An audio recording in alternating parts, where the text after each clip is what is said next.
Hello friends, in this example we have to learn spread operator and rest parameters. So this is one of the newest thing which is given in ECMAScript and that is also acceptable by JavaScript. So let's understand this spread operator क्या है और rest parameters क्या है. So अगर आप यहाँ पे देखोगे, so we have this three dots, triple dots. So that is called as either spread operator or rest parameters. So एक example लेते हैं. Let's say हमारे पास एक array है. So that is array 1 equal to हमारे पास कुछ values है. So I will be having 100, 200 and 300. So ये जो हमने array डिजाइन किया हुआ है, यहाँ पे values जो available है that is 100, 200 and 300. Let us have one more array that is array 2 और यहाँ पे हमारे पास एक value available है that is 50. So we have total two different arrays. हमारे पास एक array है जिसमें 3 values है एंड सेकेंड एरे है जहाँ पे हमारे पास 50 एज एन आंसर. सो यहाँ पे हम लोग प्रिंट करते हैं ये एरे को, array 1 as well as array 2 और ब्राउजर पे चेक करते हैं दोनों के रिजल्ट्स डिक्लेयर हो रहे या नहीं. So let's say if you see array 1 it is having 3 values and array 2 it is having 1 value. So अभी नेक्स्ट प्रोसीजर जो है हमें क्या करना है, the answer which required. So answer हमें क्या चाहिए, हमें जो एरे 2 है which is having only 50, so we would like to have in array 2 100, 200, 300 and 50. so हमें array 2 में ये values capture करना है. it mean array 1 में जितने भी values है ये सभी values को हमें array 2 में जाके spread करना है, मतलब equally generate करके throw कर देना है. so in that case you require spread operator. so कैसे use करेंगे, so let's say we will say in this way array 2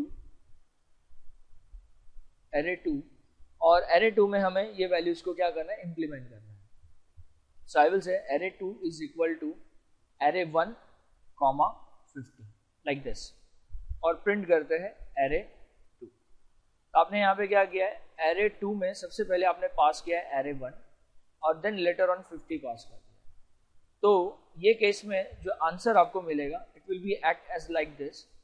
अगर आप यहाँ पे देखोगे तो आपका array 1 जो है इटसेल्फ इट्स एन array, तो आपको एरे के अंदर आपको वन मोर एरे जनरेट होगा like this and later on आपको यहाँ पे 50 जनरेट होगा.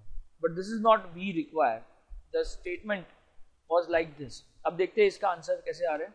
अगर आप यहाँ पे चेक करोगे तो यहाँ पे इन your array the first position 0 it is having an array and the second position that is first, इसमें आपको 50 मिल रहा है. ये हमारा रिक्वायर्ड आउटपुट नहीं है. हमें जो आउटपुट रिक्वायर्ड है वो ये है, हमें इंडिविजुअल वैल्यूज आपके एरे में स्प्रेड होना चाहिए था. सो आप थोड़ा सा चेंज करोगे यहाँ पे, instead of this array 1 you can say like this. So what you are saying that spread the number of values which is available in your array 1 into array 2 using this operator triple dot. और जब आप यहाँ पे like triple dot array 1 ऐसे लिखोगे और इसका आप रिजल्ट चेक करोगे, सो the answer is this, the desired output is available. So this is called as spread operator. So spread operator आपका array as well as objects दोनों के साथ वर्क होता है. Let us have object here. So एक object भी declare करते हैं और उसमें भी spread operator use करते हैं. So let us have object 1 which is having one key that is name. Let's say name is equal to Akshay, comma age equal to 20. Let us have one more object, object 2 which is having place that is equal to Mumbai.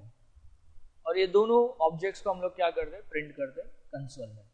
So first understand object 1 और second हम लोग understand करते हैं object 2 और देखते हैं इसका output क्या आ रहा है. So if you see you are having two different objects. So object 1 में 2 वैल्यूज हैं एंड ऑब्जेक्ट 2 में आपके पास एक वैल्यू है.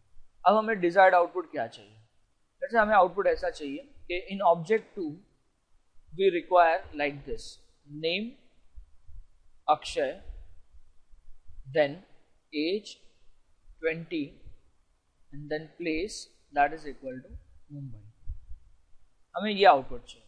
So what we are going to do is in object 2 let's add object 1. So जो हमारा object 1 है, this one which is having both the values name and age. So ये object 1 को हम लोग यहाँ पे पास कर देते हैं and comma यहाँ पे लिख देते हैं place that is equal to Mumbai.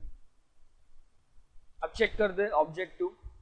So the desired output जो है वो आना चाहिए, but let's see the answer क्या आ रहा है यहाँ पे. If you see the answer is like this. Object 2 में आपको एक ऑब्जेक्ट 1 आ रहा है और देन आपको प्लेस आ रहा है. We do not require like this.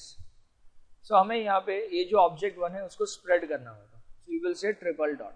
So when you से ट्रिपल डॉट, सो इंडिविजुअल की एंड वैल्यू जो आपके ऑब्जेक्ट 1 में अवेलेबल है वो अभी यहाँ पे ऑब्जेक्ट 2 में जाके स्प्रेड हो जाएगा. And if you see the desired output is available. So now object 2 it has name Akshay, age 20 and place member. So spread operator it will work with array as well as object. Now let's go ahead with the next example. Let's say example number 63. Now in this case we would like to have rest parameters. So rest parameters के लिए भी आपको जो utilize करना है that is triple dot. It will act as a rest parameter. So how to implement rest parameter? So एक function declare करते हैं, let's say function my function, और ये फंक्शन में हमें कुछ आर्ग्यूमेंट्स पास करना है as an value. So I will say 100, 200, 300 and 400. So this are the values available for this one. So अगर आपको ये चारों वैल्यूज को, अगर आपको ऑल दिस वैल्यूज को अगर आपको एक्सेप्ट करना है, so practically you have to use different variables like this. ये एक आपका ट्रेडिशनल वे है.